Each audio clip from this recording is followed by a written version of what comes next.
How to solve a simultaneous equation using matrix method. It's Kisembo Academy, and thanks for tuning in.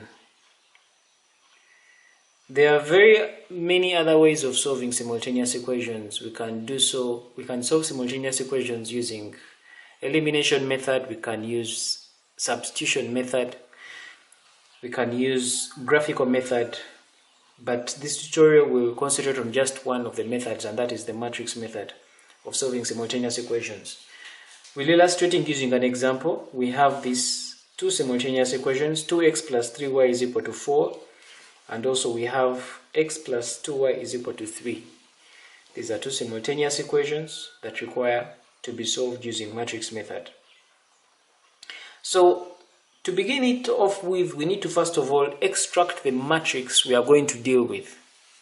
And we extract this matrix by just extracting the coefficients of the unknowns.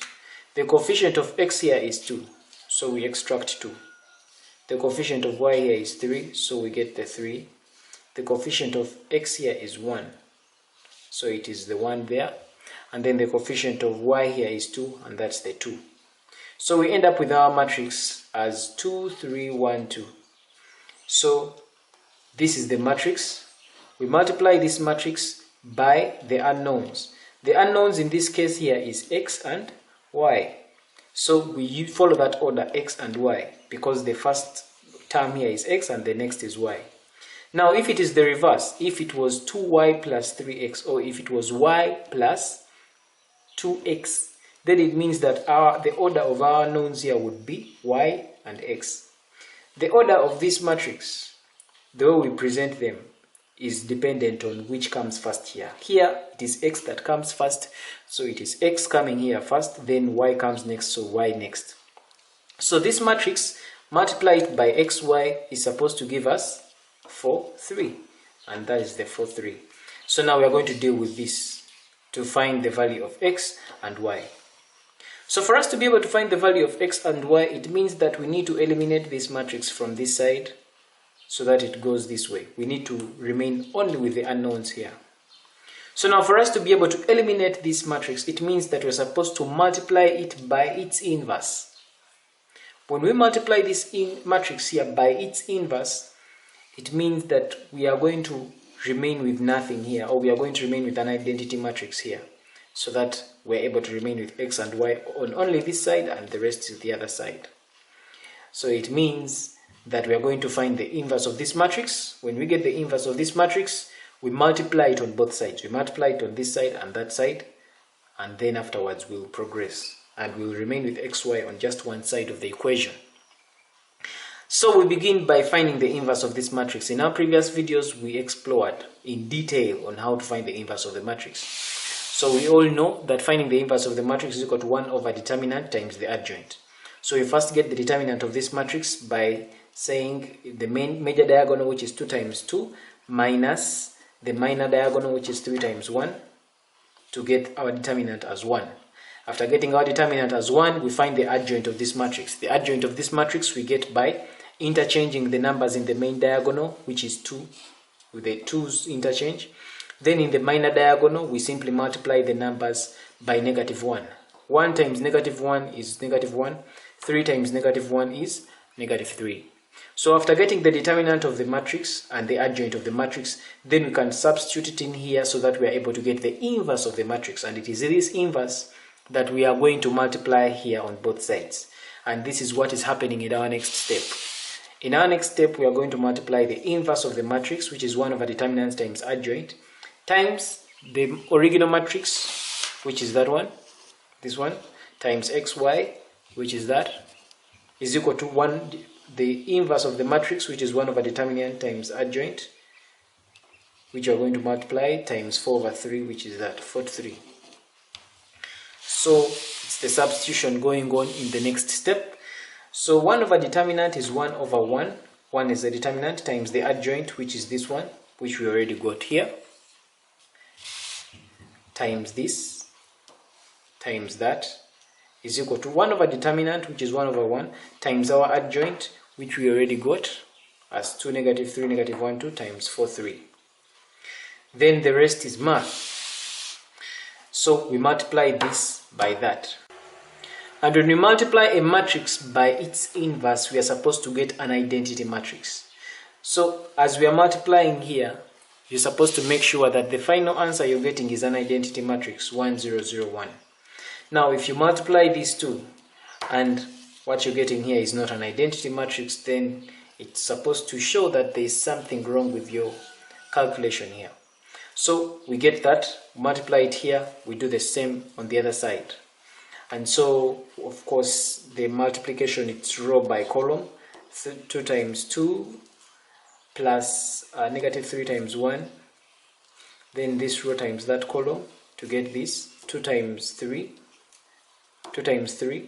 plus negative 3 times 2, which is that. Then we have this negative 1 times 2 plus 2 times 1. Then we have negative 1 times 3 plus 2 times 2, which is that. So when we compute all this, we shall end up with the identity matrix times xy. On this side of the equation, it's simply going to be matrix multiplication. This row times that column, then this row times that column. 2 times 4, which is that, plus negative 3 times 3, which is that. Then we have negative 1 times 4, which is that, plus 2 times 3, which is that. And then we compute that and we end up with negative 1 and 2.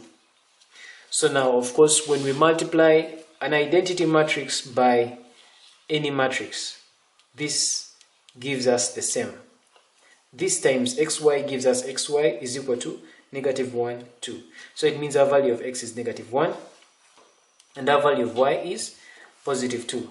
And so this is how we solve a simultaneous equation using matrix method. We'll do one more example. We have a number 2p minus q is equal to 8, 4p minus 3q is equal to 14. We are required to find the values of p and q in that simultaneous equation. So we are going to extract our matrix by extracting the coefficients of those unknowns. The coefficient of the unknown here is 2, the coefficient here is 4, the coefficient here is negative 1, the coefficient here is negative 3. So it means that our matrix here is going to be negative, it's going to be 2, then that is 4, then this is negative 1, then this is negative 3. Multiply that by the order of the unknowns, it's p coming first, then q. So it's going to be p, q, that is supposed to give us 8, 14. 8 and 14. Then after that, then we go ahead and find the inverse of this matrix. When we get the inverse of this matrix, we multiply it on both sides. So the inverse of this matrix is going to be, first get the determinant of the matrix, which is 2 times negative 3 minus 4 times negative 1. We end up with negative 6 minus negative 4. It's going to give us negative 6 plus 4, giving us negative 2. So this is our determinant. So we go ahead and find the adjoint of this same matrix. So the adjoint is simply going to become, we interchange these numbers in the main diagonal, which is, so here we have negative 3, and this 2 comes down here. Then in this diagonal we multiply by negative 1. 4 times negative 1 is negative 4. Negative 1 times negative 1 is 1. So we go ahead and, so it means that our inverse, the inverse of the matrix is going to be 1 over determinant, which is negative 2, times the adjoint, which is negative 3, negative 4, 1 and 2. So after getting our inverse, so we are supposed to multiply the inverse on this side of the equation and that side. So bringing this back, it's going to become 2, 4, negative 1, negative 3 times PQ is supposed to be equal to 8, 14. So we are supposed to multiply this inverse on both sides of this. So multiplying that is going to give us negative a half into negative 3, negative 4, 1, 2, times that is supposed to give us 1 over 2, this is negative, into negative 3, 4, 1, 2. Like that. And then the rest is matrix multiplication and we get our answer.